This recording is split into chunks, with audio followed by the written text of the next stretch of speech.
الحمد لله نحمده ونستعينه ونستغفره ونؤمن به ونتوكل عليه ونعوذ بالله من شرور أنفسنا ومن سيئات أعمالنا من يهده الله فلا مضل له ومن يضلل فلا هادي له ونشهد أن لا إله إلا الله وحده لا شريك له ونشهد أن سيدنا وسندنا وحبيبنا وطبيب قلوبنا وأولانا ومولانا محمدا عبده ورسوله الذي أرسله الله تعالى بالحق بشيرا ونذيرا وداعيا إلى الله بإذنه وسراجا وقمرا منيرا فقد قال الله تبارك وتعالى في كلامه المجيد وفي فرقانه الحميد أعوذ بالله من الشيطان الرجيم بسم الله الرحمن الرحيم وللذين كفروا بربهم عذاب جهنم وبئس المصير إذا ألقوا فيها سمعوا لها شهيقا وهي تفور تكاد تميز من الغيظ كلما ألقي فيها فوج سألهم خزنتها ألم يأتكم نذير وقال تعالى آية أخرى وجاءت كل نفس معها سائق وشهيد ألقيا في جهنم كل كفار عنيد وقال النبي صلى الله عليه وسلم الدنيا سجن المؤمن وجنة للكافر أو كما قال عليه الصلاة والسلام الحمد لله সকল প্রশংসা ওই আল্লাহ সুবহানাহু ওয়া তাআলার জন্য যে আল্লাহ সুবহানাহু ওয়া তাআলা আমাদেরকে প্রতিদিনের ন্যায় সপ্তাহে একটি দিন সালাতুল জুমার দিন জুমার নামাজ আদায়ের উদ্দেশ্যে যে আল্লাহ রাব্বুল আলামিন দয়া করে মহব্বত করে ভালোবেসে সুস্থ রেখে বাসার সমস্ত কাজ কর্ম বিধি ব্যস্ততাকে পিছনে রাখিয়া মহান আল্লাহ পাকের হুকুম পালনার্থে আমাদেরকে ঘর থেকে নিয়ে মসজিদে আসা ও বসার কোরআন হাদিসের কিছু কথা বলা ও শোনার যে আল্লাহ রাব্বুল আলামিন সুব্যবস্থা করে দিলেন ওই আল্লাহ সুবহানাহু ওয়া তাআলার আলিশান দরবারে সবাই শুকরিয়া জ্ঞাপন করি সকলে বলি আলহামদুলিল্লাহ আর ওই মহামানবের প্রতি লক্ষ্য করে দরুদ ও সালাম যিনি সাইয়্যিদুল মুরসালিন খাতামুন নবিয়্যিন আহমদ মুস্তাফা মুহাম্মদ মুস্তাফা সকলে করি সাল্লাল্লাহু আলাইহি ওয়াসাল্লাম আল্লাহ সুবহানাহু ওয়া তাআলার ঐশী বাণী আল কোরআনুল কারীম সূরা মুলকের 29 পারার 6 নং আয়াত থেকে 11 নংয়ের আয়াতের শেষ পর্যন্ত কিছু অংশ বিশেষ ও সূরা কফের কিছু আয়াতে কারিমা আপনাদের সম্মুখে তেলাওয়াত করেছি। রাসূল সাল্লাল্লাহু আলাইহি ওয়াসাল্লামের অসংখ্য অগণিত হাদিসের মধ্য হইতে প্রসিদ্ধ পরিচিত হাদিস আপনাদের সম্মুখে পাঠ করিয়েছি। আল্লাহ সুবহানাহু ওয়া তাআলা যদি আমাকে তৌফিক দান করেন উক্ত আয়াত ও ও হাদিসকে সামনে রেখে আমি আমার নির্দিষ্ট সময় অনুপাতে আমার আলোচনা শেষ করব ইনশাআল্লাহ। আল্লাহ সুবহানাহু ওয়া তাআলা মানুষকে সৃষ্টি করার পর মানুষ দুনিয়াতেই শুধু বসবাস করবে, এরপরে মানুষ তাদের আরেকটাতে জগৎ রয়েছে, অনেকগুলি জগৎ, তার মধ্যে একটি জগৎ রয়েছে আখিরাত। সেই আখিরাতে মানুষের হিসাব বিকাশ হবে হাসরের ময়দানে। সেই দিন একটা পুরস্কার দেওয়া হবে, যাদের আমল ভালো হবে তাদের ডান হাতে আমল নামা প্রদান করা হবে, আর যাদের আমল মন্দ হবে তাদের আমল নামা বাম হাতে প্রদান করা হবে। এই আমলের মাধ্যমে আমি আপনি লাভবান হব। দুনিয়াতে যেমন আমি আপনি বিভিন্ন কাজ কর্মের মাঝে লাভবান হয়ে থাকি, আখিরাতে যে যত বেশি আল্লাহ তাআলার কাজ করবে আল্লাহর আদালতে সে সবচেয়ে মনোনীত এবং পছন্দনীয় হবে। সেই আমলের মাধ্যমে আল্লাহ তাআলা আমার ও আপনাদের বিচার, সেই বিচারের বিনিময় হবে জান্নাত আর জাহান্নাম। যাদের আমল হবে ভালো তারা হবে জান্নাতি, আর যাদের আমল হবে মন্দ, যারা আল্লাহর বিরুদ্ধে চারণ করিয়েছে, কোরআনের বিরুদ্ধে চারণ করিয়েছে, এদের হবে জাহান্নামের বাসস্থান। আজকের আলোচনার আলোচ্য বিষয় জাহান্নামের ভয়াবহতা। আজকের আলোচনার আলোচ্য বিষয় কি বলেন সবাই? জাহান্নামের ভয়াবহতা। জাহান্নামে যে কি পরিমাণ ভয়, এটা দুনিয়ার মুখ থেকে রাসূল সাল্লাল্লাহু আলাইহি সাল্লাম থেকে পৃথিবীতে অসংখ্য অগণিত নবী আলাইহিস সালাম আসতেন, তেনাদের সম্প্রদায়দেরকে একটাই কথা বলছেন যে আল্লাহকে মানো, আল্লাহ বাদ দিয়ে যত সম্প্রদায় আছে, যত মাবুদ বলে তোমরা স্বীকার করো, এই সমস্ত কিছু মাবুদ নয়। মাবুদ মাত্র কে? আল্লাহ রাব্বুল আলামিন। তেনার হুকুম পালন করো, তেনার গোলামি করো, তেনার দাসত্বগিরি করো, তেনার পথে চলো। সেই পথের প্রতীক আমরা, সেই পথের আহ্বান তেনারা করে গিয়েছে। তো সেই পথকে যারা বাদ দিয়ে মানুষ রচিত পথকে অবলম্বন করবেন কোরআন হাদিসের আলোকে, সেই সমস্ত লোকদের বাসস্থান কোথায় হবে আল্লাহ তাআলা বলেন। সরাসরি আলোচনার দিকে চলে যেতে চাই। আল্লাহ বলেন, ওয়ালিল্লাযীনা কাফারু বিরাব্বিহিম আযাবু জাহান্নাম ওয়া বি'সাল মাসীর। আর ওই সমস্ত লোক যারা আল্লাহকে অস্বীকার করে, তাদের প্রভুকে অস্বীকার করে, তাদের বাসস্থান কোথায় হবে? আযাবু জাহান্নাম, তাদের শাস্তি হবে জাহান্নাম। তাদের শাস্তি হবে কি বলেন? সবাই কথা বলেন একটু। তাদের শাস্তি হবে কি? জাহান্নাম। যারা আল্লাহ বিদ্বেষী হবে, আল্লাহর হুকুমকে পালন করবে না, সেটা যেভাবেই হোক, কথার মাধ্যমে হোক, কাজের মাধ্যমে হোক, আচরণের মাধ্যমে হোক, যেভাবেই হোক না কেন, আল্লাহ সুবহানাহু ওয়া তাআলা বলে দিয়েছেন তাদের শাস্তি হবে জাহান্নাম। তাদের শাস্তি হবে কি? জাহান্নাম। আর সেই জায়গাটা ভালো না মন্দ আল্লাহ বলে দিচ্ছেন, ওয়া বি'সাল মাসীর। আর সেই বাসস্থান হবে মন্দ জনক। সেই বাসস্থান হবে কি জনক? সবাই বলেন কি জনক? মনে করেন এই মসজিদে আমরা ইবাদতের জন্য আসছি, যদি মসজিদে ময়লা যুক্ত হয়, এই বাবু কথা না, মসজিদে আমরা ইবাদতের জন্য আসছি, মসজিদে যদি ময়লা যুক্ত হয়ে থাকে, আমাদের কি ইবাদত করে তৃপ্তি আসবে? সবাই বলেন তৃপ্তি আসবে? আসবে না। পরিষ্কার দেখাবে? দেখাবে না। এইরকম সেখানে হবে খড়কুটো, বিচ্ছু, যত ধরনের প্রাণী, বিষাক্ত প্রাণী রয়েছে, সেই জায়গা এমন একটা জায়গা, ভয়ানক জায়গা। সেই ব্যক্তির শাস্তি অনুপাতে আল্লাহ তাআলা সেই প্রাণীগুলোকে নিযুক্ত করবে। আল্লাহ বলেন, ওয়া বি'সাল মাসীর। সেই বাসস্থান হবে, জাহান্নামীদের বাসস্থান হবে অতি মন্দজনক। যে মন্দটা দুনিয়ার বুকে তারা সহ্য করে নাই। দুনিয়ার বুকে যে ময়লা আবর্জনা দেখলে তাদের কাছে দুর্গন্ধ মনে হতো, কিন্তু জাহান্নাম এমন একটা জিনিস, সেই জায়গায় যত ধরনের দুর্গন্ধ আছে, সমস্ত দুর্গন্ধ সেই জায়গায় ব্যবস্থাপনা থাকবে। যারা জাহান্নামী হবে তাদের জন্য আপ্যায়ন করা। নাউযুবিল্লাহ বলবেন না?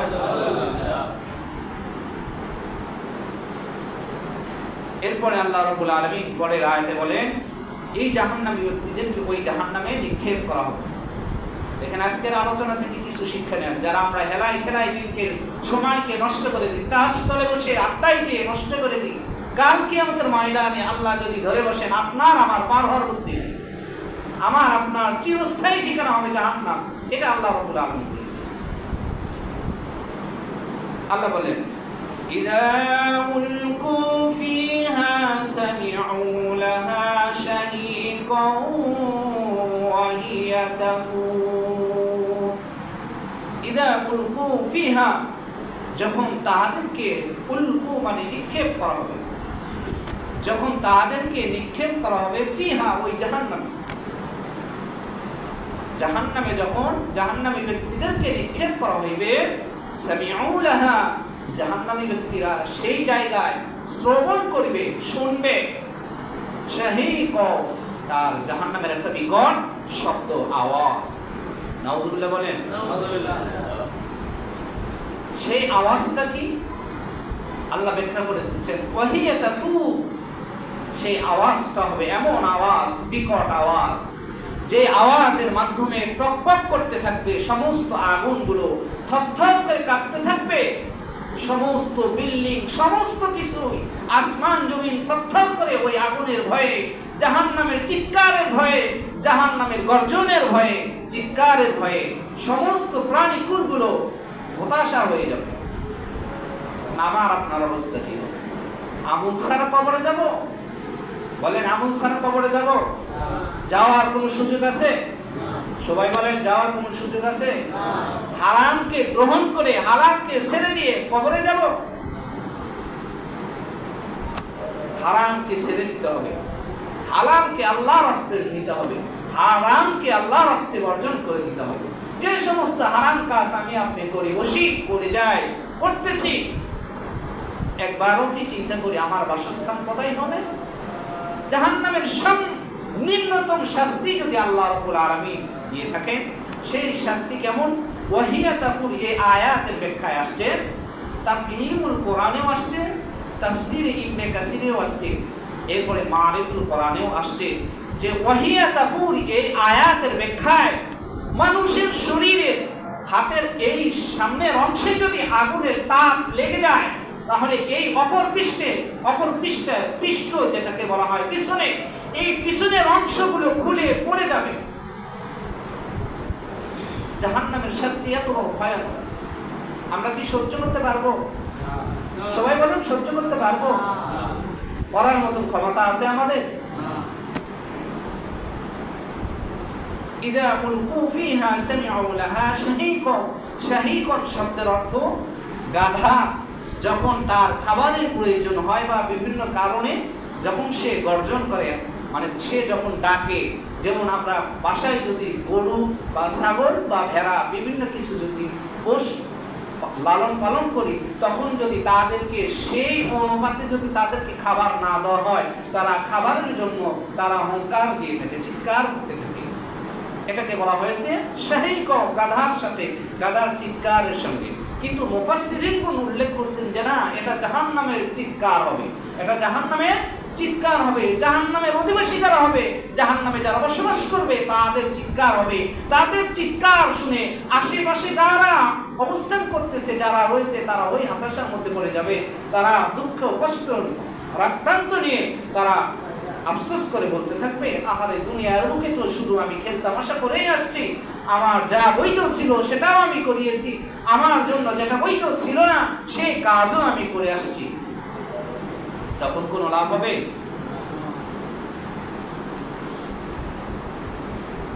আল্লাহ রাব্বুল আলামিন দ্বিতীয় নম্বর আয়াতে আরো স্পষ্ট করে দিচ্ছেন, তাকাদু তামাইয়াজু মিনাল গায়জ। তার আগুনটা, জাহান্নামের আগুন টকবক করতে থাকবে, সেই টকবকিত আগুনের মাধ্যমে সেই আগুন দেখে তাকাদু তামাইয়াজু মিনাল গায়জ, মনে হয় এই আকাশ পাতাল জমিন সব কিছু যেন টকবক করে ধসে ধসে খণ্ড বিখণ্ড হয়ে চূর্ণ বিচূর্ণ হয়ে জমিনে পড়ে যাচ্ছে। এগুলো শাস্তি কি আমরা ভোগ করতে পারবো? সম্মানিত উপস্থিতি, জাহান্নামের ভয় আমার ভিতরে রাখতে হবে, আপনাদের ভিতরে রাখতে হবে। আমি যে 5 ওয়াক্ত নামাজ পড়ি না, কোন অজুহাতে দিই, কোন অজুহাতে আমি 5 ওয়াক্ত নামাজ ছেড়ে দিচ্ছি, একবারও চিন্তা করিয়েছি? কোন অজুহাতে 5 ওয়াক্ত নামাজ পড়ি, হারামের সঙ্গে আমি জড়ে রয়েছি, বিস্মৃত রয়েছি, আমি হারামের সঙ্গে বসবাস করতেছি। কোন খেলা, কোন তামাশা, কোন বন্ধু, কোন জায়গায় আমাকে বাসস্থান হবে, কোন জায়গা আমার চিরস্থায়ী হবে, সেই জায়গার কথা একবার ভাবনা চিন্তা আমরা করি না। এরপরে আল্লাহ রাব্বুল আলামিন বলেন, কুল্লামা উলকিয়া ফিহা ফাওজুন সাআলাহুম খাযানাতুহা আলাম ইয়াতিকুম নাযীর। কুল্লামা উলকিয়া ফিহা, সেই জাহান্নামী ব্যক্তিদেরকে যখন সেই জাহান্নামে নিক্ষেপ করা হবে, ফাওজুন সাআলাহুম খাযানাতুহা, ফাওজুন সেই সৈন্য দল, যে সমস্ত দলেরা বা লোকেরা যারা জাহান্নামী হবে এদেরকে দল বলা হয়েছে। ফাওজুন শব্দের অর্থ দল।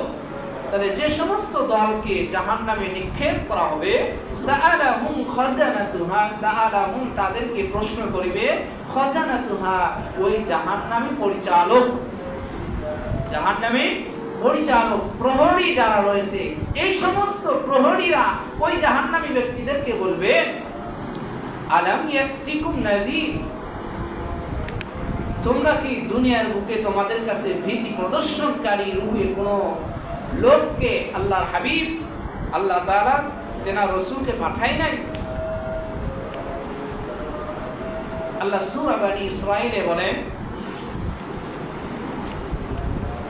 15 নম্বর আয়াতে আল্লাহ তাআলা বলেন, ওয়া মা কুন্না মুআযযিবিনা হাত্তা নাবআসা রাসূলা।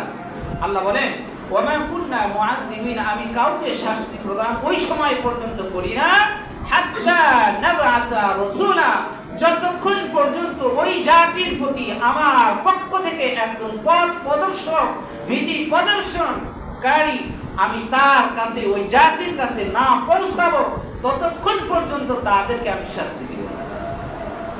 আল্লাহ কত বড় দয়ালু আমাদের কাছে। আল্লাহর হাবিব সাল্লাল্লাহু আলাইহি সাল্লামের উপর যে মহাগ্রন্থ আল কোরআনুল কারীম, তেনার আদর্শ হাদিস, সেই আদর্শকে বাদ দিয়ে আমরা যাদের আদর্শ লালন করি, আমরা কি আজও জান্নাতে যেতে পারবো? সবাই বলেন, যেতে পারবো?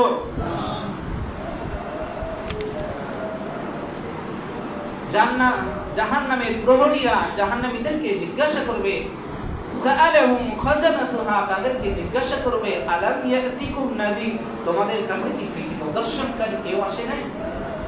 হ্যাঁ, এটা ওই 3টা তাফসীরের গ্রন্থে একই কথা উল্লেখ করিয়েছেন যে এখানে সরাসরি জাহান্নামী প্রহরীরা জাহান্নামী ব্যক্তিদেরকে জিজ্ঞাসা করবে না এই কথা যে তোমাদের কাছে ভীতি প্রদর্শনকারী কেউ আসছে কিনা দুনিয়াতে, এটা নয়, বরং তাদেরকে জিজ্ঞাসা করা হবে, জাহান্নামী যারা হবে তাদেরকে জিজ্ঞাসা করা হবে, জাহান্নামের যে সমস্ত শাস্তি, এই সমস্ত শাস্তি তোমাকে যা তোমার জন্য অবধারিত, আসামি যে এই আসামি অনুপাতে তোমাকে যে শাস্তির কথা বলা হয়েছে এর চাইতে কি বেশি করা হইতেছে? এটা প্রশ্ন হবে। সমস্ত মুফাসসিরিন এই কথাকে উল্লেখ করিয়েছে যে জাহান্নাম তোমরা কেন গেলে, তোমাদের কাছে ভীতি প্রদর্শনকারী আসছিল কিনা এটা জিজ্ঞাসা করবে না, বরং জাহান্নামের যে শাস্তি, এই শাস্তি তাদের উপর বেশি করা হইতেছে না কম করা হইতেছে এটা সম্পর্কে জিজ্ঞাসা করা।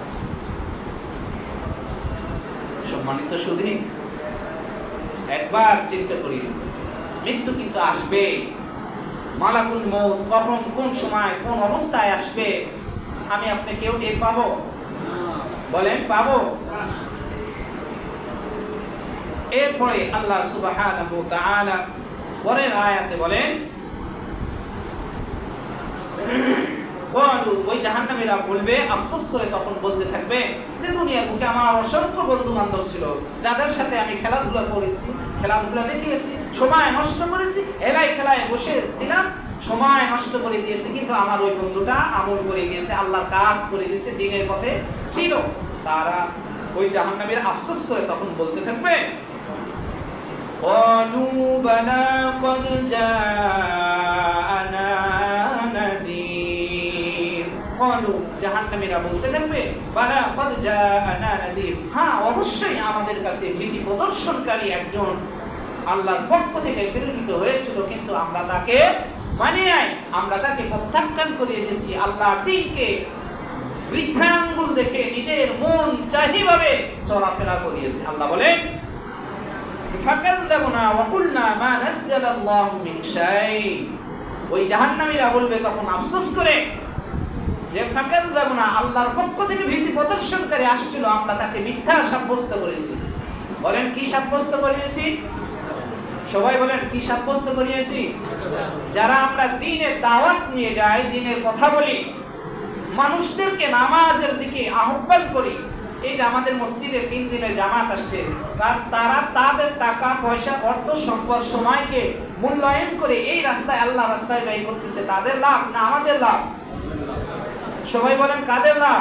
যারা দিন বুঝে না, দিন থেকে দূরে, নামাজ থেকে দূরে, রোজা থেকে দূরে, হজ থেকে দূরে, হারাম থেকে দূরে, হালালকে কিভাবে গ্রহণ করবে সেটা তারা জানে না, এই সমস্ত লোক দাঁড়ে দাঁড়ে গিয়ে তাদেরকে দ্বীনের শিক্ষা দিতেছে, নামাজের দিকে আহ্বান করতেছে, নামাজের দিকে কিভাবে আসে, ভালোর পথে কিভাবে আসে তারা চিন্তা ভাবনা। অথচ তাদের সঙ্গে যদি চিৎকারিমূলক কোনো কথা বলে থাকি, আল্লাহর আদালতে জবাবদিহি করতে হবে, আল্লাহর আদালতে আল্লাহ আপনাকে শক্ত করে ধরবেন। ফাকাযযাবনা, আল্লাহর দ্বীনকে অস্বীকার করবেন, যেভাবে আপনি করেন না কেন, কথার মাধ্যমে করেন, কাজের মাধ্যমে করেন, বক্তব্যের মাধ্যমে করেন, যেভাবেই করেন না কেন। সম্মানিত শুধু এই আয়াতের মেসদাকে, এই আয়াতের তাফসিরে আমি বলতে চাই, আমাদের সমাজে মানুষের যে বাংলাদেশে 95% মুসলমানের বাংলাদেশ, সেই বাংলাদেশে মেন জায়গা সাধারণ পাবলিকের, অসাধারণ আলেম সমাজ সবারই একটা আস্থার স্থান সংসদে, সেই সংসদে ইসলাম বিদ্বেষী লোকেরা পর্দাকে, যারা যে স্বয়ং বিধান আল্লাহ রাব্বুল আলামিন দান করেছেন, সেই পর্দাকে নিয়ে কটূক্তিমূলক কথা বলে, কালেমার পতাকাকে নিয়ে কটূক্তিমূলক কথা বলে, কালেমার বাণীকে নিয়ে যারা কটূক্তিমূলক কথা বলে, কালেমার বাণীকে যারা দমন করে দিতে চায়, এই সমস্ত ব্যক্তিদের বাসস্থান আল্লাহ রাব্বুল আলামিন দিয়ে দিয়েছেন ফাবিসাল মাসির। আল্লাহ বলেন উলকিয়া ফি জাহান্নামা কুল্লা কাফারিন আনিদ। আল্লাহ রাব্বুল আলামিন সূরা কাফে বলেন, সূরা কাফের 24 নং আয়াতে আল্লাহ তাআলা বলেন আলকিয়া ফি জাহান্নামা কুল্লা কাফারিন আনিদ, যারা দুনিয়ার বুকে আমার হুকুমের একটা বিন্দু মাত্র ইঙ্গিতে বলুক আর আন ইঙ্গিতে বলুক, যেভাবেই বলুক না কেন, লেখার মাধ্যমে বলুক, বক্তৃতার মাধ্যমে বলুক, শেয়ারের মাধ্যমে বলুক, যে কোনো ভাবেই হোক না কেন, ওই ব্যক্তি আমি আমার ফেরেশতাদেরকে নির্দেশ প্রদান করব, আলকিয়া তাদেরকে নির্দেশ প্রদান করা হবে ফি জাহান্নামা কুল্লা কাফারিন আনিদ, প্রত্যেক ধরনের কঠোর কাফের যারা, এই সমস্ত কঠোর কাফের এবং সত্যকে অস্বীকার করেনেওয়ালা, সত্য বিদ্বেষী যারা ছিল, তাদেরকে জাহান্নামে নিক্ষেপ করো। বলুন না নাউযুবিল্লাহ। পার পাবো আমি আপনি? যারা সংসদ থেকে শুরু করে নিয়ে আমাদের লেভেল পর্যন্ত, আমাদের পরিবার পর্যন্ত যারা ইঙ্গিতে, আন ইঙ্গিতে, ইশারায়, আন ইশারায়, বক্তৃতার মাধ্যমে যারা, লেখার মাধ্যমে যারা, আন লেখার মাধ্যমে যারা আল্লাহর বিধানকে অস্বীকার করতে চায়, তাদের বাসস্থান কোথায় হবে? সবাই বলেন তাদের বাসস্থান কোথায় হবে? জাহান্নামে হবে। প্রমাণ সূরা মুলকের 6 থেকে 12 নং আয়াত, তৎসঙ্গে আরেকটি প্রমাণ সূরা কাফের 24 নং আয়াত আলকিয়া ফি জাহান্নামা কুল্লা কাফারিন আনিদ। কঠোর কাফের যারা, কঠোর কাফের যারা, কঠোর সত্যের শত্রু যারা, সত্য জানে, সেও জানে কিন্তু আল্লাহ পর্দার ফরজ বিধান দিয়েছে, অথচ সে মানুষকে, তার জনসাধারণকে, তার বোনকে, তার মাকে, তার সঙ্গে বিবাহ বৈধ, আর এটা শরীয়ত বলছে গায়রে মাহরিম, মাহরিম আর গায়রে মাহরিম, তার সঙ্গে যদি বিবাহ বৈধ থাকে তাহলে তাকে দেখার কোনো সুযোগ নেই। কিন্তু সেই সমস্ত লোকেরা বলতেছে যে দাঁড়িয়ে আছি, টুপিও আছে, সব কিছুই আছে। দাড়ি টুপি থাকলেই কি মুসলমান? সে ইমানদার? দাড়ি টুপি থাকলেই কি সে দিনদার মুত্তাকি 5 ওয়াক্ত নামাজ পড়নেওয়ালা হবে? সে যদি ইসলাম বিদ্বেষী হয়, সে যদি ইসলাম বিদ্বেষী হয়, সে যদি আল্লাহ দ্রোহী হয়, সে যদি নবী প্রেমিক না হয়, নবী বিদ্বেষী হয়, সে যদি ইসলাম বিদ্বেষী হয়, তাকে তৎক্ষণাৎ প্রত্যাখ্যান করতে হবে। এটা আল্লাহ পাকের নির্দেশ। ইন্নাল বাতিলা কানা যাহুকা। যখন পথ দুষ্ট এক সময় বিভীষিকাময় এই দুনিয়াকে ছেয়ে নিয়েছে, এমত অবস্থায় আল্লাহ রাব্বুল আলামিনের পক্ষ থেকে হযরত মুহাম্মদ রাসূলুল্লাহ সাল্লাল্লাহু আলাইহি ওয়াসাল্লামকে আল্লাহ তাআলা প্রেরণ করলেন। করার পর সকল অন্ধকারকে আল্লাহর হাবিব সাল্লাল্লাহু আলাইহি ওয়াসাল্লাম ধাপে ধাপে তার কষ্ট মুজাহাদার মাধ্যমে সেই অন্ধকারগুলো মোচন হয়ে যে সমস্ত মানুষ অন্ধকারে নিমজ্জিত ছিল, অন্ধকারে ডুবে ছিল, তারা একসময় এক পর্যায়ে আলোর দিকে চলে আসলো। সেই দিনের পথেই তো আমরা আছি।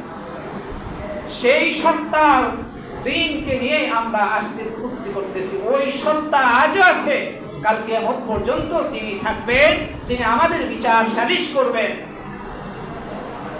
দেনার কাজ করায় দাঁড়ানোর আগে আমাদেরকে সংশোধন হতে হবে। তাহলে সম্মানিত সুধী, যারা জাহান্নামী হবে তারা জাহান্নামী থাকা অবস্থায় আফসোস করে বলবে, হায় আমাদের কাছে তো ভীতি প্রদর্শনকারী আসছিল, কিন্তু আমরা তাকে প্রত্যাখ্যান করেছি। ফাকাদ্দাবনা ওয়া কুলনা মা নাযালাল্লাহু মিন শাই। শুধু মিথ্যা সাব্যস্ত করেই ক্ষান্ত নয়, ওয়া কুলনা এটাও আমরা বলেছি, তারা বলিবে মা নাযালাল্লাহু মিন শাই, আল্লাহর পক্ষ থেকে কোনো কিছুই অবতীর্ণ করা হয় নাই, মহাগ্রন্থও অবতীর্ণ করা হয় না, এমন সময় কথা তারা বলবে। আমাদের বাংলাদেশের জমিনে অসংখ্য মানুষ আছে না, যে কোরআনের এক নাস্তিক মার্কা মহিলা বলতেছে আল্লাহ কোনো জায়গায় কোরআনের পর্দার কথা বলে নাই। সে কি বুঝবে কোরআনের কথা?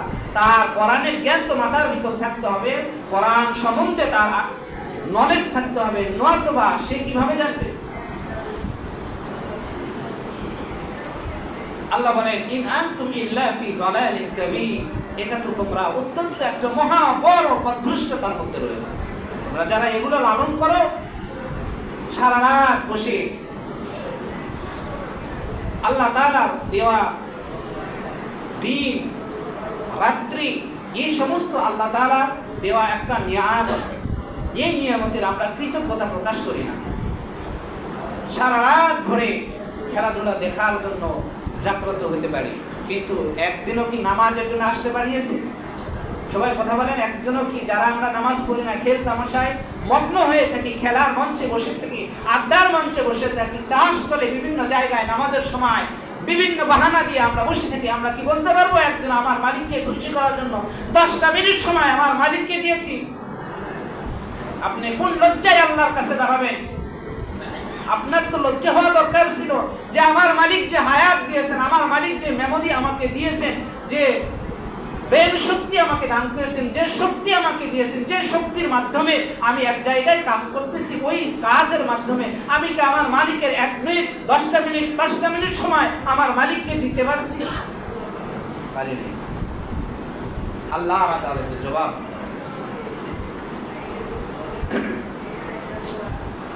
এরপরে কাফের যারা জাহান্নামী, তারা আরো আফসোস করে পড়ে বলবে ওয়াকালু লাউ কুননা নাসমাউ আও না'কিলু মা কুননা ফি আসহাবিস সাঈদ। সম্মানিত সুধী, যারা আমরা চাষ করে বা বিভিন্ন জায়গায় বাজারে অফিসে সময় বাহানা করি এবং অফিস কর্তৃপক্ষ যারা নামাজ পড়তে চায় যাদেরকে বাধা প্রদান করার চেষ্টা করি, দেখেন আল্লাহ কি বলছেন, ওয়াকালু লাউ কুননা নাসমাউ আও না'কিলু মা কুননা ফি আসহাবিস সাঈদ। যে আল্লাহ বলেন তারা বলবে, অর্থাৎ জাহান্নামীরা যারা হবে, জাহান্নামের অধিবাসী যারা হবে, তারা বলবে লাউ কুননা নাসমাউ, যদি আমরা শ্রবণ করতাম তাদের কথা। কাদের কথা? যারা দ্বীনের সম্পর্কে কথা বলে, দ্বীন সম্পর্কে কথা বলে, যারা নামাজ সম্পর্কে কথা বলে, যারা রোজা সম্পর্কে কথা বলে, যারা দ্বীনকে মানার ব্যাপারে কথা বলে, যারা হারামকে ছেড়ে দেওয়ার কথা বলে, যারা হালালকে ধরার জন্য মেহনত করে, এদের কথা যদি আমরা শুনতাম, আও নাকিলু, অথবা আমাদের বিবেক বুদ্ধি যেটা আছে, নাকিল শব্দের অর্থ যে আমরা যদি আমাদের বিবেক বুদ্ধিটাকে কাজে লাগাইতাম। আফসোস করে সেই দিন বলবে মা কুন্না ফি আসহাবিস সাঈর, তাহলে আজকে আমাদের এই জাহান্নামের অগ্নিতে একবারে জর্জরিত আগুন, যেটা সর্বদাই সবসময় জ্বালে পুড়িয়ে ছাই করে দিবে, এই জাহান্নামের শাস্তিতে আমাদেরকে ভক্ষণ করা লাগতো।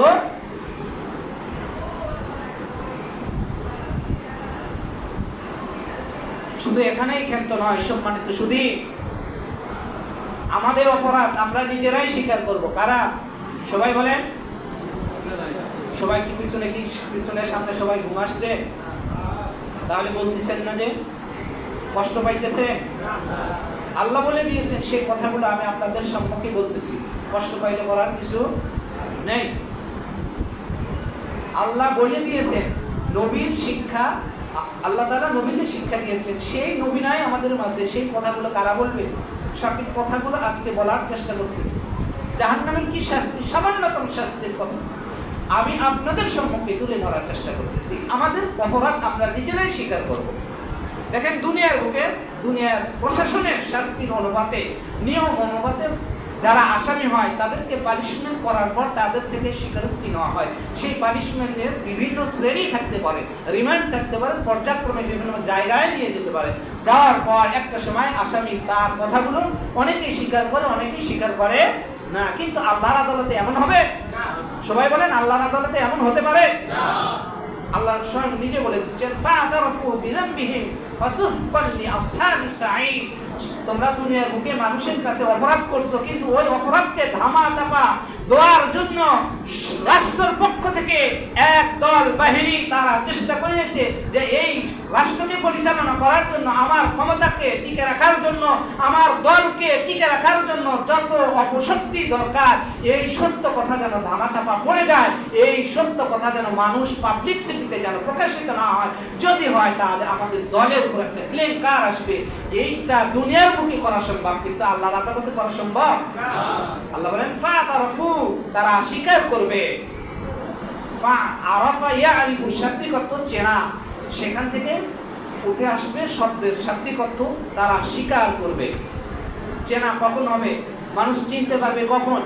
মনে করেন আপনার ভাই এখানে আসছে, গ্রাম থেকে আপনার ভাই বা আপনার বাবা এখানে আপনার ঠিকানা দেওয়া ঠিকানা অনুপাতে ধরুন কেন্দ্র মসজিদের সামনে আপনি কাউকে লোকেশন দিলেন, যেমন আমরা অনলাইন থেকে দারাজ থেকে বিভিন্ন জায়গা থেকে পণ্য নিয়ে থাকি, আমরা ঠিকানা দিই কোথায়? কসমেটিকের, হিজলের সামনে, ইসলামের সামনে, বিভিন্ন জায়গা দিয়ে থাকি। তো এই লোকেশন অনুপাতে ওই ব্যক্তি এখানে আসে, আসার পর যখন আপনি সেই জায়গায় আপনি না থেকে ওই আপনার দেওয়া উল্লেখিত নাম্বারে আপনার সাথে কন্ট্যাক্ট করে, কন্ট্যাক্ট করার পর আপনি যেখানে থাকতে বলেন সেই জায়গায় সেই দণ্ডায়মান হয়ে থাকে আপনার জিনিসটা আপনার কাছে পৌঁছে দেওয়ার জন্য। আল্লাহর আদালতে সেই ব্যক্তি এই জিনিসের মাধ্যমে তাকে আপনাকে চিনতে পারেন, আপনিও তাকে চিনতে পারেন, আপনি আপনার বাবাকে চিনতে পারেন। ওইভাবে আপনার বাবা আপনার দেওয়া ঠিকানা অনুপাতে গ্রাম থেকে শহরে আসার পর, আপনার বাসায় আসার পর, আপনার দেওয়া ঠিকানা অনুপাতে আপনার ভাই বোন আত্মীয় স্বজন আপনার কাছে বুঝতে পারে এটা আপনার কাছে পরিচিত, সুপরিচিত, চেনা। এই চেনার মাধ্যমে আপনি স্বীকার করতে পারেন যে আমার ভাই, আমার বাবা, আমার আত্মীয় স্বজন আসছে আমার কাছে। আল্লাহর আদালতে আপনি জবাবদিহি করবেন। ফাতারফু বিযামবিহিম, তার পরস্পর যে সমস্ত গুনাহ রয়েছে, সমস্ত গুনাহগার ব্যক্তি তাদের গুনাহের কথা, পুঙ্খান্য কথা, যেখানে যে অবস্থায় ছোট থেকে বড় সমস্ত গুনাহের কথা তারা বারবার স্মরণ করবে, বারবার তারা স্বীকার করবে যে এই সমস্ত গুনাহ আমি দুনিয়ার বুকে করিয়েছি, জমিনের জায়গায়, এই জায়গায় বসে আমি গুনাহের কাজগুলো করিয়েছি, এই জায়গায় বসে আমি আমার বন্ধুর সঙ্গে চাষতলে বসে আমি গুনাহের কাজ করেছি। সমস্ত গুনাহের কথা, অপরাধের কথা স্বীকার করে নেবে মার ছাড়ায়।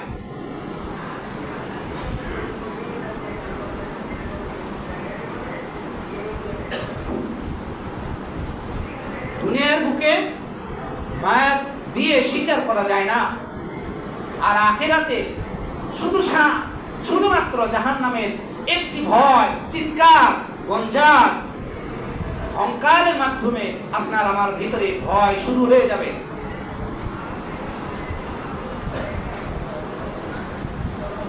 আল্লাহ বলেন ফাতারফু বিযামবিহিম, তারা পরস্পরের গুনাহের কথা স্বীকার করে নেবে।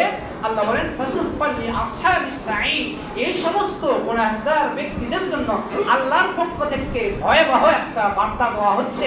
ফাসুক্কান, তাদের জন্য অভিশপ্ত, লিআসহাবিস সাঈদ, তাদের জন্য যারা জাহান্নামের অধিবাসী, ওই সমস্ত ব্যক্তিদের জন্য আল্লাহর পক্ষ থেকে অভিশপ্ত। নাউযুবিল্লাহ বলবেন না? আল্লাহ লানত, যারা জাহান্নামী হবে। এত কিছু পাওয়ার পর যারা আল্লাহ তাআলার হুকুমকে পালন করলো না, আল্লাহ বিদ্বেষী হয়ে গেল, যারা জাহান্নামী হয়ে গেল, আল্লাহর বিধানকে পালন করতে পারলো না, এই সমস্ত জাহান্নামী ব্যক্তিদের জন্য আল্লাহ তাআলার পক্ষ থেকে আল্লাহর লানত। নাউযুবিল্লাহ। এরপর আল্লাহ তাআলা বার্তা আরেকটা দিয়ে বলতেছে, যারা ভালো কাজ করবে তারা কি হবে। এটা তো যারা হাই হুতাশ করতেছে ওই সমস্ত ব্যক্তি যারা পাপী, যারা ভালো কাজ করবে আল্লাহ তাআলা তাদেরকে সান্ত্বনামূলক বলতেছেন, তাদেরকে তাদের ভয় নাই, কোনো চিন্তা নাই, যারা ভালো কাজ করবে। আল্লাহ বলেন ইন্নাল্লাযীনা ইয়াখশাউনা রাব্বাহুম বিল গায়বি লাহুম মাগফিরাতুন ওয়া আজরুন কাবীর। আল্লাহ বলেন নিশ্চয় আল্লাযীনা ইয়াখশাউনা রাব্বাহুম, যারা ভয় করে বা রাখে বা রাখবে, যেভাবেই অর্থ বলি না কেন, এখন যারা আমরা আসি এখানে আল্লাহর ভয় একটু তো হলেও মনের ভিতর জাগ্রত হইতেছে। তো যারা ভয় করে না এই সমস্ত ব্যক্তিদের কথাও বলা হইতেছে। যারা ভয় করবে আগামীতে, যারা এখন যারা ভয় করতেছে না, আগামীতে যারা ভয় করবে, যে সময় তাদের বুঝে আসবে যে না, এতদিন আমি যা হায়াত পাইলাম 30 বছর, এই 30 বছর তো আমি অন্যায় করে দিয়েছি, আল্লাহর বিরুদ্ধে চারণই করে দিয়েছি, আজ থেকে আমি একটু ভালো হতে চাই। এই যে পরিবর্তন, এই পরিবর্তন হওয়ার মাধ্যমে আল্লাহ বলতেছেন তোমার এই পরিবর্তনটা ইন্নাল্লাযীনা ইয়াখশাউনা রাব্বাহুম বিল গায়ব, যদি আল্লাহকে না দেখে, আল্লাহকে গুপ্তভাবে তুমি না দেখে তুমি তার প্রতি ভয় ভীতি প্রদর্শন করো, তাহলে লাহুম মাগফিরাতুন, ওই সমস্ত ব্যক্তিদের জন্য রয়েছে মাগফিরাতুন অর্থ ক্ষমা, ওয়া আজরুন কাবীর, এবং সবচেয়ে মহা বড় একটি পুরস্কার। বলুন না সুবহানাল্লাহ। জাহান্নামী যারা হবে, জাহান্নামে যাওয়ার পর সেই জায়গায় কি তারা মৃত্যুবরণ করবে না আবার জীবিত হবে? আল্লাহ বলে দিয়েছেন সূরা আলায় 13 নং আয়াতে, সুম্মা লা ইয়ামুতু ফিহা ওয়া লা ইয়াহইয়া, সুম্মা লা ইয়ামুতু ফিহা, যারা জাহান্নামী হবে, জাহান্নামে যাওয়ার পর তাদের মৃত্যু আর আসবে না। তারা মনে করবে যে না, এই জগতে হয়তো শেষ, যে আল্লাহ তুমি আমাকে এই জাহান্নাম থেকে তাড়াতাড়ি তুমি বাহির করে নিয়ে যাও। পসিবল নয়, সম্ভব নয়। ওয়ালা ইয়াহইয়া, মৃত্যুর পর আবার যে আবার জীবিত হবে, এটাও কি সম্ভব নয়। এক কথায় কষ্ট শুরু হবে, কষ্টের পর কষ্ট শুরু হয়ে যাবে, কিন্তু এই কষ্টের আর সীমারেখা থাকবে।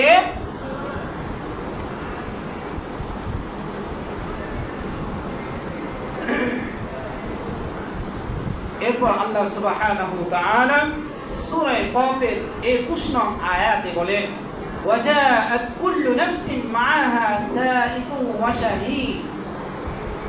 হাসরের ময়দানে সেই সময় যখন বিচার হবে, ওয়াজাআত আসবে, কুল্লু নাফসিন মা'আহা, প্রত্যেক ব্যক্তিদের কাছ থেকে সাথে বা প্রত্যেক ব্যক্তিদের সাথে আসবে সাইকুন, হাকিয়ে নিয়ে যাওয়া, হাকিয়ে নিয়ে যাওয়া একজন ব্যক্তি, ওয়াশাহীদ, এবং সাক্ষী স্বরূপ এক ব্যক্তি। তার টোটাল বোঝা গেল, টোটাল অনুবাদ হবে যে প্রত্যেকজনের সাথে আসবে দুইজন ব্যক্তি, একজন হবে সাক্ষী স্বরূপ আর আরেকজন হবে হাকিয়ে নিয়ে যাওয়া স্বরূপ। অর্থাৎ যে কাউকে আমরা যদি কাউকে কোনো বাচ্চাকে বা কাউকে যখন আমরা ধারা দিই, তখন তার পিছনে পিছনে আমরা দৌড়াইতে থাকি। মনে করেন আমার ছেলে বা আমার মেয়ে দুষ্টামি করেছে, যে দুষ্টামিটা সীমারেখা পার হয়ে গিয়েছে, শাসন স্বরূপ আমি তাকে ব্যাট বা বিভিন্ন কিছু দিয়ে তাকে তাড়া দিয়েছি, সে দৌড়াইতেছে, আমিও তার পিছে পিছে দৌড়াইতেছি। এটাকে বলা হয় সাইকু, যে একজন হাকানেওয়ালা, দাঁড়িয়ে নিয়ে যাওয়ানেওয়ালা। আর দ্বিতীয় নাম্বার যেটা বলা হয়েছে ওয়াশাহীদ, আরেকজন সাক্ষ্য স্বরূপ। তাহলে দুইজন ব্যক্তিকে আল্লাহ রাব্বুল আলামিন কাল কিয়ামতের ময়দানে যারা জাহান্নামী হবে, যারা পাপিষ্ঠ হবে, এদেরকে সঙ্গে তুলে নিয়ে যাবে। আমরা যখন মৃত্যুবরণ করবো, হাসরের ময়দান যখন হিসাব নিকাশ যখন শুরু হবে, প্রত্যেকজন ব্যক্তির সঙ্গে কয়জন ফেরেশতা থাকবে? কয়জন বলেন? দুইজন ফেরেশতা থাকবে। একজন আমাদের মুফাসসিরিন বলছেন এই দুইজন ফেরেশতা অন্য কোনো ফেরেশতা, আর তাফসিরে ইবনে কাসির, তাফসিরে মারিফুল কোরআন ও তাফসিরে তাফহিমুল কোরআনেও আসছে যে এই দুই ফেরেশতা, ওই দুই ফেরেশতা, যেই দুই ফেরেশতা দুনিয়ার বুকে আপনার আমার পজিটিভ ও নেগেটিভটা আমলনামা লেখেন, যিনি আমাদের ভালোটাও লেখেন, যিনি আমাদের মন্দটাও লেখেন, এই দুই ফেরেশতা কিরামান আর কাতিবিনের কথা বলা হয়েছে। একজন থাকবে আমাকে আপনাকে হাঁকিয়ে নিয়ে যাওয়া, তাড়িয়ে নিয়ে যাওয়ার জন্য, যে চলো কোথায় পলায়ন করবে, আমার মালিক আমাকে নির্দেশ প্রদান করিয়েছে, আমার মালিক আমাকে নির্দেশ প্রদান করেছে, তোমাদের হিসাব নিকাশ হবে, তোমাদেরকে সেই জায়গায় গন্তব্যস্থলে নিয়ে যাওয়ার জন্য আমাকে হুকুম প্রদান করা হয়েছে। সুতরাং আজকে আমার জায়গা থেকে লাইনচ্যুত হতে পারবে না, অন্য কোনো দিকে এলোমেলো ভাবে যাইতে পারবে না, তোমার গন্তব্যস্থলে বাসা বা অন্য কোনো কাজ সেরে আসবে এটার সুযোগ থাকবে না। وجاءت كل نفس معها سائق وشهيد, যখন প্রত্যেকজন ব্যক্তির সঙ্গে আসবে দুইজন, একজন আসবে হাকানেওয়ালা অর্থাৎ তারা করনেওয়ালা, আর দ্বিতীয়জন আসবে সাক্ষ্য দেনেওয়ালা। এই দুইজন ফেরেশতা আমার আপনার সঙ্গে আল্লাহর আদালতে নিয়ে যাবে। আল্লাহর আদালতে নিয়ে যাওয়ার পর আল্লাহ তাআলা হিসাব নিকাশ শুরু করে দিবেন। আমরা তো আমাদের অপরাধগুলো স্বীকার করে বসবো। সূরা মুলকে আল্লাহ তাআলা বললেন, এরপরে যদি আমরা অপরাধগুলো স্বীকার না করি, আল্লাহ তাআলা ওই জায়গায় আমাদের মুখের দ্বারা বাকশক্তি করার দুনিয়াতে ক্ষমতা রয়েছে, আল্লাহ তাআলার ইশারায় ওই জায়গায় বাকশক্তি দ্বারা করতে পারতেছে দুনিয়ায়, এই সমস্ত বাকশক্তি কর্নেওয়ালা ব্যক্তি ওই জায়গায় আর কথা বলার কোনো সুযোগ থাকবে না। সূরা ইয়াসিনে আল্লাহ তাআলা বলেন, আল ইয়াওমা নাখতিমু আলা আফওয়াহিহিম ওয়া তুকাল্লিমুনা আইদিহিম ওয়া তাশহাদু আরজুলুহুম বিমা কানু ইয়াকসিবুন। ওই দিন আল্লাহর আদালতে দাঁড়ানোর পর মানুষ তার অপরাধ স্বীকার করতে চাইবে না, করবে না, যদিও করে ভালো ভালো আমলগুলো তাড়াতাড়ি করে যাবে। আল্লাহ তাআলা তার মুখের যারা বাকশক্তি দিয়ে কথা বলতো তাদের বাকশক্তি বন্ধ করে দিবেন, কথা বলা বন্ধ করে দিবেন, আর অঙ্গ প্রত্যঙ্গগুলোকে চালু করে দিবেন, কথা বলার শক্তি দান করে দিবেন। কিসের এত বাহাদুরি, কিসের এত ক্ষমতা দেখায়, কার জন্য ক্ষমতা দেখায়, কার দুনিয়া, কোন মালিকের দুনিয়া, কোন মালিকের সুস্থতা নিয়ে আমরা কার জন্য, কাকে পাওয়ার জন্য, কি আশায় ক্ষমতা দেখায়, কি আশায় মানুষের পেছনে আমরা লেলিয়ে আজও পর্যন্ত গড়িয়ে রয়েছি, কোন আশা? ওই সময় যারা ভালো কাজ করবে, ভালো আমল নামা যাদের ভালো, তারা তো ভালো কাজ করবে, আর তাদের আমলগুলো তারা ডান হাতে পাবে এবং করতে থাকবে। এ প্রসঙ্গে আল্লাহ তাআলা আরো আয়াতে কারিমা অবতীর্ণ করিয়েছেন, অসংখ্য আয়াত। সূরা কিয়ামার মধ্যে আল্লাহ তাআলা বলছেন যে তার বাম হাতকে, যারা জাহান্নামী হবে তাদের আমলটা কিভাবে দেওয়া হবে, বাম হাত পিছনে নিয়ে পিছনের পাঁজর যেটা রয়েছে এই পাঁজরের ভেদ করে সামনের দিকে এইভাবে দেওয়া। তাহলে এটা কষ্টদায়ক না ভালোদায়ক, সম্মানজনক না অসম্মানজনক? কষ্টদায়ক, অসম্মানজনক। এরপরে আমলনামা প্রদান করা হবে। এরপরে আপনার আমলনামা আল্লাহ তাআলা পড়ার নির্দেশ দেবেন, ইকরা কিতাবাক কাফা বিনাফসিকা আল-ইয়াওমা আলাইকা হাসিবা। শুধু এখানেই কিন্তু নয়, সম্মানিত উপস্থিতি, আমার আপনার কৃতকর্মের গাইডনামা, আমলনামা, এই আমলনামা অন্য কোনো মানুষ নিজে নিয়ে আসবে। মনে করেন আমার মসজিদের মুয়াজ্জিনের সাথে আমার ভালো সম্পর্ক বা মুতাল্লির সঙ্গে ভালো সম্পর্ক, সে আমার আমলনামা করবে, বা আমি ইমাম সাহেব, আমি খতিব সাহেব, আমার মুতাল্লি যারা রয়েছে, মুসল্লি যারা রয়েছে তাদের আমলনামা আমি করে দেবো, এটা নয়, পসিবল নয়। যার আমলনামা সে করবে, আল্লাহ বলেন তার আমলনামা তার গলায় লটকে দেওয়া হবে। বান্দা وكل إنسان ألزمناه طائره في عنقه, আল্লাহ সূরা বানী ইসরাঈল বলেছেন وكل إنسان ألزمناه طائره في عنقه ونخرج له يوم القيامة كتابا يلقاه منشورا اقرأ كتابك كفى بنفسك اليوم عليك حسيبا। আল্লাহ বলেন যে প্রত্যেক ব্যক্তির আমল, সে ছোট থেকে বড় হোক, মুরব্বিয়ানে এজাম হোক, যাই হোক না কেন, মসজিদের সভাপতি, সেক্রেটারি, ক্যাশিয়ার যাই হোক না কেন, ইমাম, খতিব, মুহাদ্দিস যাই হোক না কেন, সমস্ত ব্যক্তির আমলনামা, গাইডনামা তার গলার সঙ্গে লটকে দাও। এরপরে বলা হবে কি করা, কিতাবাক, তুমি তোমার কিতাবকে পড়ো, তোমার গাইডনামা নোটবুককে তুমি পড়তে থাকো। এই যে এখানে আমি একটি কোরআন নিয়েছি, একটি আমার গাইড বই নিয়েছি নোট করার জন্য, কিছু কথা পয়েন্টগুলো নোট করার জন্য। এই যে এই নোট করার জন্য আমি পয়েন্ট নিয়ে দেখে কোনো সময় দেখা প্রয়োজন হয় সেই সময় দেখে কথা বলতে হবে। ওই সময় আপনার নোট আপনার আমলনামা দেখে দেখে আপনি পড়বেন, খালি ভালো ভালো আমলগুলো করবেন। আল্লাহ বলবেন এখানেই ক্ষান্ত হয়ে যায়, স্তব্ধ হয়ে যা বান্দা, দুনিয়াতেও আমার নাফরমানি করিয়েছিস, আজকে আমার সামনে আমি মালিকের